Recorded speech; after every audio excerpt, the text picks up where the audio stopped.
Hi everybody, I'm here to report on yesterday's 2-1 defeat by Hearts at Tynecastle. And not only was it a defeat, it was the death of Rangers' title challenge. In fact, we all knew last week when Motherwell beat us at Ibrox, it was the end then. But technically, theoretically, we still had a chance to win 4 games, win the league. And I don't think very many people actually believed that could happen. So we fell at the first hurdle last week. We fell at the last hurdle that we had to overcome to keep it going this week, yesterday. So no big surprise. It was a shambles of a performance, the death of a challenge, hopefully the death of this team because there's too many in it, just not up to it. Whether the manager will survive the summer, who knows? I'm not in the camp yet about get him out. I think you have to give him the summer and next season to see what he can do. But he has made so many mistakes that he should be fearing for his job. I don't know what sort of relationship he has with Kavanagh and co, but it had better be good. Otherwise, his jacket, as they say in Deutschland, is on a sugly nail. I think I'll get rid of this skull now. It's annoying me even more so than the Rangers' performance yesterday. So, talking of the manager's mistakes, picked the wrong team yet again. Imagine starting scared Olsen in a game like this, where you know Hearts have got physical force, energy, intensity. They're not going to give you a minute on the ball, and he plays this dud, this absolute dud, who's done nothing since he's been here in January. Actually, that's a lie. He has done something. He scored a goal, he missed a sitter, and he put a good cross in for Chermiti to head it into the net the last time we played Hearts.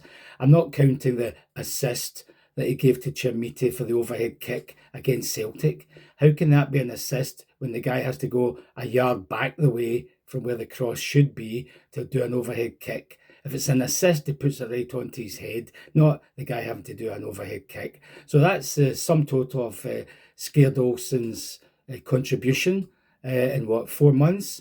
An absolute dud. I wouldn't be paying anything. I wouldn't even take him on a free in the summer. So he should not turn up at Ibrox in June. Otherwise, I want the manager gone. If he sanctions that's the guy we need on the right wing. So that was his first mistake. Plays Chukwani, who for weeks has been absolutely terrible. He's been subbed a couple of times. He's been so bad. He should never have started. He did very little yesterday. When you've got somebody like Connor Barron, who's busy, gets stuck in 100% effort and determination, and you've got this guy, Chukwani. I mean, can't believe he played him. Mikey Moore, a few times he got the ball, he ran forward with it, but as usual, he just ran into people, or his final pass, in inverted commas, went astray. There's no way that guy's ever going to get into the Spurs side, even this Spurs side, which must be the worst in this century. He wouldn't even get into that right now, next week, if he was available. So he was a dead loss. In fact, looking at that team, most of them were rubbish, absolutely terrible. I'd give the goalkeeper pass marks. He only had one real save to make. I'd give Fernandez and Giga pass marks as well. As for the rest of them, either anonymous, ineffectual, or just lacking in everything, intensity, energy, effort. Just one of the normal performances we've come to expect from this group of players. And in fact, I had to laugh half time, all the pundits in Sky telling us that Rangers had complete domination, totally in control after the first 10 minutes, which was true.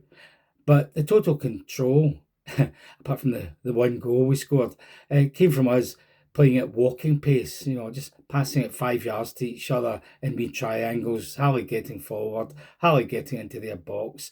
I mean, if that's total control, play like that when we're 3 or 4 nothing up. Not when you're playing the league leaders at their home ground and you have one goal up and it's the first half. But that's how we were playing.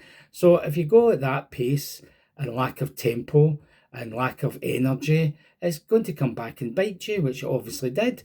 I mean, it reminded me of the great Brazilian team of 1970 World Cup in Mexico, 100-degree heat, and that's how they played it. Walking pace with occasional burst of pace, and That was us, except, we didn't have the skill of the Brazilians. We didn't have a Pele or a Tostão or even a Gerson who smoked about 60 cigarettes a day and was like 30 years plus old. So, but it reminded me of that we were just walking about, strolling about, no intensity or anything.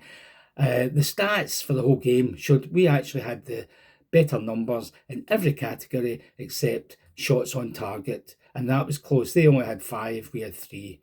But stats tell you nothing. Your eye test showed you right from the first 10 minutes, Hearts were the team that were going to win this game. They had the energy, the intensity, the determination, getting stuck in, winning tackles, winning second balls, everything you can imagine this Rangers team didn't do. So no surprise, although we go in 1-0 at half time, that the second half was an absolute shambles. Hearts came out, manager made subs, made a difference, and they got stuck in, and it could have been more than 2-1, even although they only had 5 shots on target. The goals, when they did come, what a first goal that was. I can't remember who it was. Hearts guy cuts into the box, fires a shot at the goal. 3 Rangers players all throwing themselves, trying to block the ball, but none of them got anywhere near the ball. When we do that against wee Diddy teams, the wee Diddy teams have guys just throwing themselves in front of the shot or the pass and getting to it. No, not us. 3 guys, not one of them touched it. Hits off the base of the post, bounces out about 12 yards. And Captain Heroic, Tavernier, he's still looking at the post, stationary. Scared Olsen, a few yards behind him, he's doing the same. Oh, look at the post. Oh, the ball's bounced off the post. Wonder what to do now. And meanwhile, the goal scorer, Kingsley, just taps it into the net. Great finish to hit it coming back at him from that angle and at that pace. So a great finish. But our 2 guys, they've got their backs to the guy who's going to score. Typical. Second goal, I just said it was even worse. They go up our left. Don't know where Tavernier is. A pass through up the left. Kingsley busts a gut to get to it, to stop it going for a bye kick at the corner flag. Tav trundles towards him. Kingsley gets it. Tavernier's a yard or 2 away from him. The guy's going to cross it. Tavernier sticks out a kind of lazy, half-hearted leg to try and block it. And of course, he's nowhere near blocking it. Into the box. Brilliant first-time shot from Shankland. Shankland into the bottom corner. Keeper no chance. And we knew as soon as that went in, that was it. We're not coming back from that. Having said that, sub Asgard, 10 minutes to go or whatever, he actually hit the bar with a header. And that was the nearest we came. But it was just nothing. There was nothing there. Hearts, better team. They've beaten us 3 out of 4 times this season. They're league leaders. Hopefully they're going to be the champions. I was hoping we wouldn't get an equaliser because that would only help Celtic. It wouldn't do us any good. We had to win that game and then win the next 3 to have a chance of winning the title. So better to lose than draw that one. So I'm happy we lost for once. So champions-elect Hearts, all they have to do is probably beat Motherwell away and Falkirk at home. And you never know, maybe we'll have a result against Celtic and gift them the championship. And when they go to Celtic on the last day of the season, it's all over anyhow.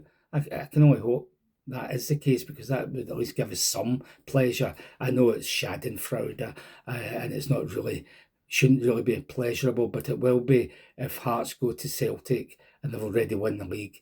It'll be interesting to see how many Celtic fans actually turn up and what kind of mood they'll be in. So that's the one pleasure, if you can call it that, we've got left to the end of the season. I'll be at the Hibs game a week on Wednesday. Who knows how many people turn up for that one. And I hope I do not see Captain Heroic starting another game for us, especially next week against Celtic. Can you imagine him up against Maeda or any of the other wingers they've got, or even Tierney? So he should not start again. And the only time I went to see him is the last home game of the season, last 5 minutes. Bring him on to wave cheerio and good riddance to him at the end of the home season. And I don't want to even think about that guy again. Serial loser. He's a big part of the problem we have. No leadership on the park. And the number of goals he causes us through the years probably matches the penalties he's actually scored. So bye-bye Tav. and hopefully some of the rest of them will be able to sell, like Raskin, Anonymous yesterday. Who else? Diamandi, get rid of him as well. Maybe Miovski. So, bad game, terrible result. Well done, Hearts. Go and do it now.